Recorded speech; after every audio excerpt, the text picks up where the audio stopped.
গোলাপগঞ্জের ঐতিহ্যবাহী দ্বীনী বিদ্যাপীঠ পাগা গোলাপনগর আরাবিয়া ইসলামিয়া দারুল হাদিস মাদ্রাসার শিক্ষার্থীদের পাগড়ি প্রদান অনুষ্ঠান সম্পন্ন হয়েছে। রোববার রাতে মাদ্রাসার বার্ষিক ওয়াজ মাহফিলে মাওলানা মনিরুদ্দিন ট্রাস্টের পক্ষ থেকে এ পাগড়ি প্রদান করেন অত্র মাদ্রাসার শায়খুল হাদিস মাওলানা মুফতি আউলিয়া হোসেন। যেই দিন থেকে দাওরা হাদিস খোলা হয়েছে, আমাদের ছাত্র যারা ফারিগ হয়েছে, হযরত মাওলানা শেখ মনিরুদ্দিন ট্রাস্টের পক্ষ থেকে পাগড়ি প্রদান করানো হয়েছে।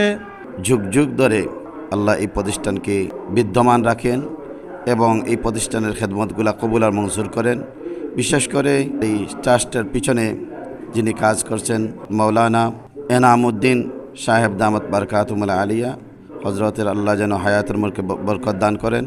এ সময় দাওরায়ে হাদিসের 11 জন ও হিফজুল কোরআনের 6 জন শিক্ষার্থীদের মাথায় পাগড়ি পরিয়ে দেওয়া হয়। মনিরুদ্দিন ট্রাস্টের পক্ষ থেকে বিভিন্ন সামাজিক এবং ধর্মীয় প্রতিষ্ঠানের সহযোগিতা করা হয়। বাগা মাদ্রাসা সহ বিভিন্ন মাদ্রাসায় পাগড়ি জুব্বা প্রদান করা হয়েছে এবং বই ও ক্রেশ বিতরণ করা হয়েছে। রক্তদান সহ বিভিন্ন জাত কর্মসূচি পালন করা হয়। এই ট্রাস্টের মধ্যে সে বেশি প্রচেষ্টা যিনি করেছেন তিনি হলেন পোল্যান্ড প্রবাসী জনাব সোহেল আহমদের আক্রান্ত পরিশ্রমে ট্রাস্ট এত দূরে গিয়েতে পেরেছে। আপনারা যদি আমাদেরকে সবাই এরকম সাহায্য সহযোগিতা করেন তাহলে ভবিষ্যতে আমরা আরও অনেক বড় বড় কাজ করব। মাওলানা মনিরুদ্দিন ট্রাস্টের পক্ষ থেকে আজকের পাগড়ি বিতরণ সফলভাবে সম্পূর্ণ হয়েছে।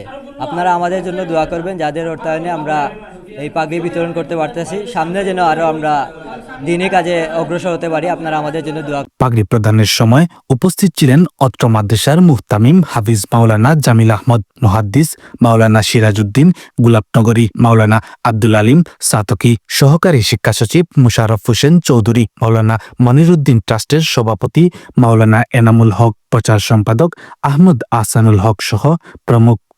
হযরত মাওলানা শেখ মনিরুদ্দিন ট্রাস্টের পক্ষ থেকে আমাদেরকে পাগড়ি প্রদান করার জন্য আমরা খুবই আনন্দিত এবং আমরা এ প্রত্যাশা করি যে আল্লাহ তাআলা যেন তাদেরকে তৌফিক দিতা এবং ভবিষ্যতে তারা যেন এই কাজগুলি চালিয়ে যেতে পারে।